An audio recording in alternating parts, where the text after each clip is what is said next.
السلام علیکم، میرا نام محمد یاسر علی ہے اور میں نے آپ سب سے ریکویسٹ یہ کرنی تھی کہ فیچر ٹیب کے اندر یا ڈسکرپشن کے اندر جتنے بھی ہمارے چینلز موجود ہیں، ٹوٹل چینلز بنتے ہیں، پلیز ان سب کو سبسکرائب کریں۔ آپ ان سب چینلز کے اوپر ڈیفرنٹ کیٹیگریز کا کانٹینٹ دیکھنے کو ملے گا اور آپ کی سبسکرپشنز اور آپ کے ویوز ہمیں انکریجمنٹ پرووائڈ کریں گے کہ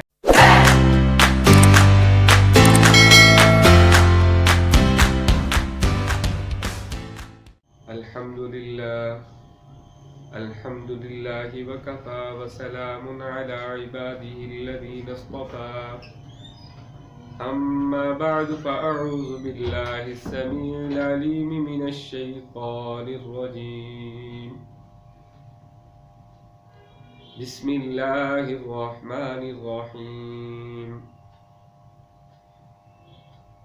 قل هو الله أحد الله الصمد لم يلد ولم يولد ولم يكن له كفوا أحد صدق اللہ العظیم۔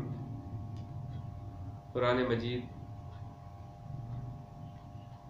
ہدی للناس ہے، سب لوگوں کے لیے ہدایت ہے، پورا کا پورا قرآن مجید۔ اور ایک جگہ اللہ رب العزت ارشاد فرماتے ہیں ہدی للمتقین، کہ یہ متقین کے لیے ہدایت ہے۔ ہدایت کے اندر بھی درجات ہیں۔ ایک تو کافر ہدایت پاتا ہے وہ مسلمان ہو جائے، ایک ایمان والا ہدایت پائے، اس کا مطلب کیا؟ قرآن مجید کے اندر ایک جگہ اللہ رب العزت ارشاد فرماتے ہیں یا ایھا الذین آمنوا آمنوا باللہ ورسولہ،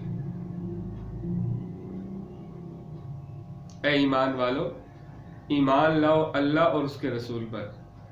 اب یہاں دوسرے آمنو سے مراد یہ کہ ایمان کے اندر پختگی اختیار کرو، ہدایت پر تو ہو لیکن اس ہدایت پر دوام اور استمرار حاصل کرو۔ تو پورا کا پورا قرآن مجید ہدایت ہے، لیکن قرآن مجید کے اندر 3 صورتیں ایسی ہیں، شاید ہی کوئی بدنصیب مسلمان ہو کہ جسے وہ 3 صورتیں نہ آتی ہیں۔ ایک سورۃ الاخلاص جس کی میں نے تلاوت کی، ایک سورۃ الکوثر انا اعطیناک الکوثر، اور تیسری سورۃ العصر یعنی والعصر ان الانسان لفی خسر۔ شاید ہی کوئی بدنصیب مسلمان ہو کہ جسے جو ہے یہ سورت یاد نہ ہو۔ حضرت امام شافعی رحمۃ اللہ علیہ فرماتے ہیں کہ اگر اللہ رب العزت پورا قرآن مجید نازل نہ فرماتے، صرف یہ 3 صورتیں نازل فرماتے، تو یہ 3 صورتیں ہر مسلمان کی ہدایت کے لیے کافی تھی۔ لیکن اللہ رب العزت نے پورا قرآن مجید نازل کیا، اور سورۃ الاخلاص اس کو تہائی قرآن بھی کہا جاتا ہے۔ حدیث پاک کے اندر آتا ہے، صحیح حدیث ہے کہ سورۃ الاخلاص 1/3 قرآن ہے۔ اب پہلا سوال تو یہاں یہ ہوتا ہے کہ ان 3 صورتوں کو چھوٹا کیوں نازل کیا؟ 4 بھی ہو سکتی تھی، 5 بھی ہو سکتی تھی، لیکن 3 ہی کم آیتوں والی 3 صورتیں نازل فرمائی اللہ رب العزت نے۔ سب سے چھوٹی صورتیں یہ ہیں۔ تو اس کے جواب یہ کہ ان 3 عوامل جو ہے اس کائنات کے اندر ہیں۔ اس کائنات کے اندر 3 عوامل ہیں کہ اللہ رب العزت نے انسان کو بنایا، اور اس انسان کی ہدایت کے لیے اللہ رب العزت نے رسولوں کو بنایا، اور ان رسولوں کا کام یہ تھا کہ اللہ کے بندوں کو اللہ کی معرفت کروائیں۔ عبادت کے لیے تو اللہ رب العزت کے پاس فرشتے بہت تھے، اگرچہ کم عقل انسان اللہ رب العزت کی معرفت نہیں کر سکتا بعینہ بکنہ، لیکن اللہ رب العزت قرآن مجید میں ارشاد فرماتے ہیں وما خلقت الجن والانس الا لیعبدون۔ لیعبدون کا معنی لیعرفون بھی کیا ہے کہ اللہ رب العزت نے انسان کو عبادت کے لیے پیدا کیا، لیکن یہاں عبادت سے مراد یہ کہ اللہ رب العزت اپنی معرفت کروانا چاہتے تھے،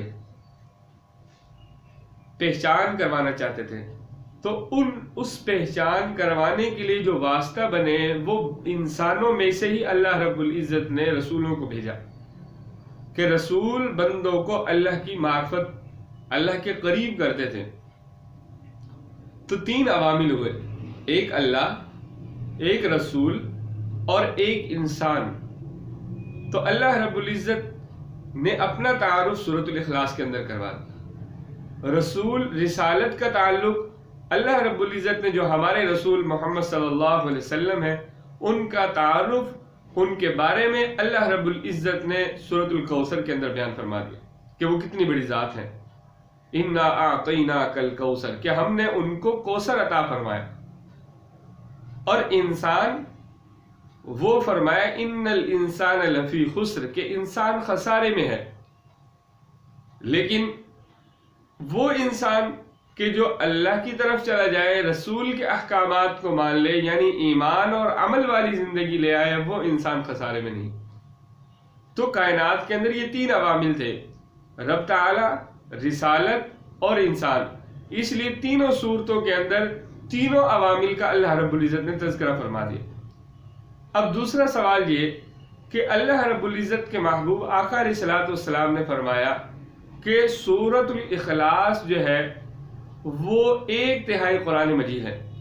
اب اس کا مطلب یہ نہیں کہ جو بندہ سورۃ الاخلاص کو 3 مرتبہ پڑھ لے، جیسے کہ ہمارے ذہن میں اس کا تصور آتا ہے اور عرف عام میں اس کا تصور موجود ہے کہ سورۃ الاخلاص کو 3 مرتبہ پڑھا جائے تو 1 قرآن مجید کا ثواب ملتا ہے۔ یہ تصور غلط ہے، بلکہ حقیقی جو اس کی تفسیر ہے، حقیقی جو اس حدیث کا مطلب ہے وہ یہ کہ قرآن مجید 3 طرح کے مضامین، 3 طرح کی مباحث سے بحث کرتا ہے۔ ایک، اللہ رب العزت جا بجا اپنی توحید کو بیان فرماتے، اپنے ایک ہونے کو بیان فرماتے ہیں، اپنے یکتا ہونے کو بیان فرماتے ہیں۔ تو وہ اللہ رب العزت نے اپنا تعارف اور اپنا ایک ہونا پورے قرآن میں الگ ارشاد فرمایا۔ سورۃ الاخلاص کے اندر اللہ رب العزت نے اپنا پورا تعارف کروایا۔ تو وہ جو توحید کا مضمون ہے وہ اچھی طریقے پر سورۃ الاخلاص میں اللہ رب العزت نے ارشاد فرمایا۔ تو وہ جو 3 حصے ہیں قرآن مجید کے، اس میں سے ایک مضمون، ایک حصہ چونکہ توحید ہے اور سورۃ الاخلاص کے اندر وہ ایک حصہ موجود ہے، تو یہ مطلب ہے حدیث کا کہ قرآن مجید کا 1/3 جو ہے وہ سورۃ الاخلاص ہے۔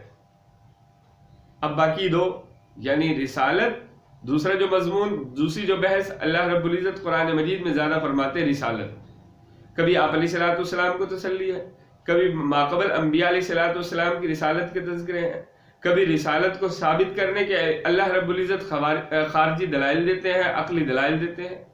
تو رسالت دوسرا مضمون، اور پہلا مضمون توحید، اور تیسرا مضمون الی یوم الآخر، الی یوم یبعثون، کہ قیامت کا دن، کہ جس میں اچھے اور برے کا جواب دینا ہے۔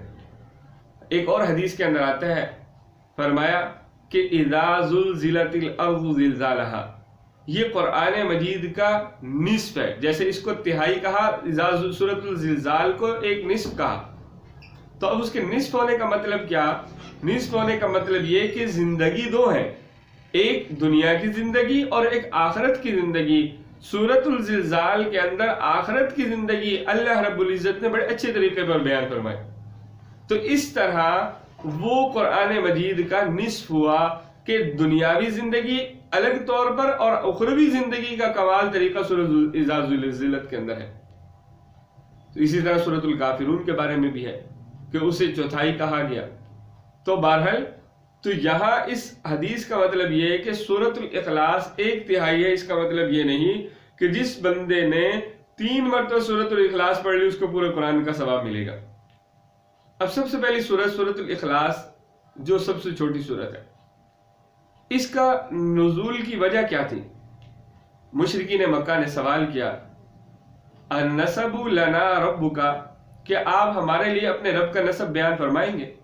مشرکین اللہ رب العزت کو رب کہہ کر پکارتے تھے، اپنے معبودان باطلہ کو بھی رب کہتے تھے، یوسف علیہ السلام نے اپنے جیل کے ساتھیوں کو جب دعوت دی اور ان کو کہا یا صاحب السجن اارباب متفرقون خیر ام اللہ الواحد القہار، انہی کی بولی کے اندر جیسے وہ معبودوں کو رب کہتے تھے انہی کی بولی کے اندر ان سے سوال کیا۔ موسیٰ علیہ السلام اور ہارون علیہ السلام نے جب فرعون کو دعوت دی تو اس نے کیا سوال کیا؟ فمن ربکما یا موسیٰ، تمہارا رب کون ہے اے موسیٰ؟ تو مشرکین جو ہے وہ اللہ رب العزت کو رب کہہ کر پکارتے تھے اور اپنے معبودوں کو بھی رب کہتے تھے، تو اس لیے انہوں نے سوال کیا انسب لنا ربکا، اللہ رب العزت نے فرمایا کہ نسب میرا کیا ہے؟ آپ ان کو کہہ دیں قل هو اللہ احد، کہ وہ ذات جسے تم اپنے معبودوں کو رب کہہ کر پکارتے ہو اس ذات کا جو حقیقی عبادت کے لائق ذات ہے وہ اللہ ہے اور وہ اکیلا ہے۔ هو اللہ احد، اللہ رب العزت اکیلی ذات ہے، اور لفظ اللہ یہ رب تعالیٰ کا ذاتی نام ہے، باقی جتنے بھی نام ہیں رب تعالیٰ کے صفاتی نام، اور یہ اللہ رب العزت کا ذاتی نام۔ اور فرمایا اللہ الصمد، اللہ بے نیاز ہے، لوگوں کی عبادت سے، لوگوں کے اللہ کی تعریف کرنے سے اللہ رب العزت بے نیاز ہے۔ بندوں کی تعریف اللہ رب العزت کی شان کو نہیں بڑھا سکتی، اور لوگوں کی بغاوت جو ہے، کفر جو ہے، وہ اللہ کی شان کو کم نہیں کر سکتا۔ قرآن مجید کے اندر اللہ رب العزت ارشاد فرماتے ایک جگہ پر وَلَوْ أَنَّ مَا فِي الْأَرْضِ مِن شَجَرَةٍ أَقْلَامٌ وَالْبَحْرُ يَمُدُّهُ مِن سَبْعَةِ أَبْحُرٍ مَا نَفِدَتْ كَلِمَاتُ اللَّهِ، کہ اگر زمین پر موجود درخت کلمے بنا دی جائیں اور جو زمین پر موجود سمندر ہیں ان کی سیاہی بنا دی جائے، اللہ کی تعریفی کلمات، اللہ کے حمد کے کلمات، اللہ کی بڑائی اور کبریائی کے کلمات لکھنا شروع کریں، کلمے ٹوٹ جائیں گی، سمندروں کی سیاہی خشک ہو جائے گی، لیکن اللہ رب العزت کی حقیقت کو، اللہ رب العزت کے کنہ کو یہ لوگ نہیں پا سکیں۔ ما نفدت کلمات اللہ، تو اللہ رب العزت کی ذات اللہ الصمد، اللہ بے نیاز ہے، اللہ بے نیاز ہے، اور فرم لم یلد ولم یولد، کہ اس کا کوئی اولاد نہیں، نہ اس کو کسی نے جنا، نہ اس سے کوئی جنا گیا۔ جیسے عیسائیوں نے کہا کہ عیسیٰ علیہ السلام وہ اللہ کے بیٹے ہیں، یہ ان کا غلط نظریہ، قرآن نے رد فرما دیا لم یلد ولم یولد۔ یہود نے کہا عزیر اللہ کے بیٹے ہیں، اللہ نے فرمایا لم یلد ولم یولد، کہ اللہ کی نہ کوئی اولاد ہے نہ اللہ کا کوئی باپ ہے۔ اور مشرکین مکہ نے کہا کیا کہ اللہ کی فرشتے جو ہیں وَجَعَلُوا الْمَلَائِكَةَ إِنَاثًا، کہ فرشتے جو ہیں یہ اللہ کی بیٹیاں ہیں، اگرچہ اللہ رب العزت نے ان کو بڑے مزیدار طریقے سے جواب دیا اصطفى البنات وَلَكُمُ الْبَنُونَ، کہ اپنے لیے تو تم بیٹے پسند کرتے ہو اور اللہ کے لیے بیٹیاں پسند کرتے ہو۔ تو لم یلد ولم یولد سے ان مشرکین پر بھی رد ہو گیا کہ اللہ کی نہ کوئی اولاد ہے نہ اللہ کا کوئی باپ ہے۔ تو اللہ رب العزت کنبے، خاندان، قبیلے، برادری اس طرح سے پاک صاف ذات ہے۔ اور فرمایا ولم یکن لہ کفوا احد، کہ اللہ رب العزت کا کوئی ہمسر نہیں، کوئی ہم مثل نہیں۔ کائنات میں کہا جاتا ہے کہ فلاں بندہ فلاں کی مثل ہے، اللہ کی کوئی تمثیل ہی نہیں ہو سکتی کہ آپ اس کو جو اس کے ساتھ مشابہ قرار دے دیں۔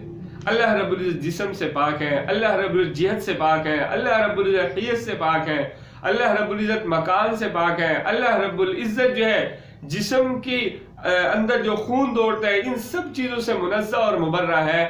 اللہ رب العزت کی وہ ذات ہے جو انسانی عقل کے اندر نہیں آ سکتی، انسانی عقل، انسانی سوچ اور انسانی فہم جو ہے اس کا ادراک نہیں کر سکتی، لیکن اللہ رب العزت بہت بڑی ذات ہے۔ وَلَمْ يَكُنْ لَهُ كُفُوًا أَحَدٌ، کوئی اس کا جو ہے ہمسر اور ہم پلہ نہیں۔ تو اس سورۃ الاخلاص کے اندر اللہ رب العزت نے توحید کے مضمون کو بیان فرمایا، اور اسی لیے اس سورۃ الاخلاص کو کیا کہا جاتا ہے کہ ایک تہائی قرآن مجید کہا جاتا ہے۔ امام شافعی رحمۃ اللہ علیہ اس لیے درست فرمایا کہ اللہ رب العزت اگر جو ہے صرف اور صرف یہ 3 صورتیں نازل فرماتے تو رب تعالیٰ کو مکمل قرآن پاک نازل کرنے کی ضرورت ہی نہیں تھی۔ دوسری صورت سورۃ الکوثر، رسالت کو بیان فرمایا کہ جو بھی نبی جس وقت بھی آیا اسی کی اطاعت کے اندر وما ارسلنا من رسول الا لیطاع باذن اللہ، کہ ہم نے جو بھی رسول بھیجا اس کی اطاعت کی جائے. رسول اللہ کی اطاعت پر پابند ہوتا ہے اور رسول کی اطاعت کر کر جو ہے اللہ کی اطاعت تک پہنچا جا سکتا ہے. قرآن مجید کے اندر اللہ رب العزت ارشاد فرماتے ہیں قل آپ فرما دیجئے اے نبی ان کنتم تحبون اللہ فاتبعونی اگر تم یہ چاہتے ہو کہ اللہ کے محبوب بن جاؤ تو محمد صلی اللہ علیہ وسلم کی اتباع کرو. فاتبعونی میری اتباع کرو. تو رسالت کا مضمون سورۃ الکوثر میں بیان فرما دیا. اور ایک وقت آئے گا کہ جب اچھے اور برے کا جواب دینا ہے اس کو اللہ رب العزت نے بالعصر انسان خسارے کے اندر ہے مگر یہ کہ یہ انسان جو ہے ایمان لے اور اعمال صالحہ کر لے تو پھر یہ انسان کمال درجے تک پہنچا. تو اللہ رب العزت سے دعا ہے رب تعالیٰ قرآنی مضامین کو سمجھ کر اس پر عمل کرنے کی توفیق عطا فرمائے. وآخر دعوانا ان الحمد للہ رب العالمین.